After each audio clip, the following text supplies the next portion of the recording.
আপনারা যারা skin care product নিয়ে কাজ করেন তাদের সবচেয়ে গুরুত্বপূর্ণ কাঁচামাল হলো একটি ভালো মানের সোপ বেস, যা হবে ত্বকের জন্য সম্পূর্ণ নিরাপদ।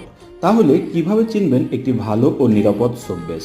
চলুন কয়েকটি পয়েন্ট জেনে নেওয়া যাক। সোপ বেস কেনার সময় একটু কাছ থেকে গন্ধ নেওয়ার চেষ্টা করুন। যদি কিছুটা উটকো গন্ধ পাওয়া যায় তাহলে বুঝতে হবে বেসটিতে অ্যালকোহল ও প্যারাবেন অ্যাড করা রয়েছে। বেসটি পলি করা থাকলে তা খুলে কিছুক্ষণ রেখে দিন। যদি কিছুক্ষণ পর ঘামতে শুরু করে তাহলে বুঝবেন আপনি যে সোপটি তৈরি করবেন সেটিও এভাবে ঘেমে যাবে। বেস তৈরির উপাদান সম্পর্কে জেনে নিন। বেশিরভাগ নিম্নমানের বেস নারিকেল তেল, স্টেরিক অ্যাসিড কিংবা পাম তেলে তৈরি হয়, যা বাজারে প্রতি কেজি খুব কম দামে কিনতে পাওয়া যায়। অতিরিক্ত ধবধবে সাদা বেস কেনা থেকে বিরত থাকুন। এই সাদা বেস সাবানের ফেনা কমিয়ে দেয় ও কাস্টমাইজ করতে অসুবিধা হতে পারে। জেনে নিন বেসটি এসএলএস ফ্রি কিনা ও প্রাকৃতিকভাবে পর্যাপ্ত ফেনা হয় কিনা। বেসটি হাতে নিয়ে চাপ দিয়ে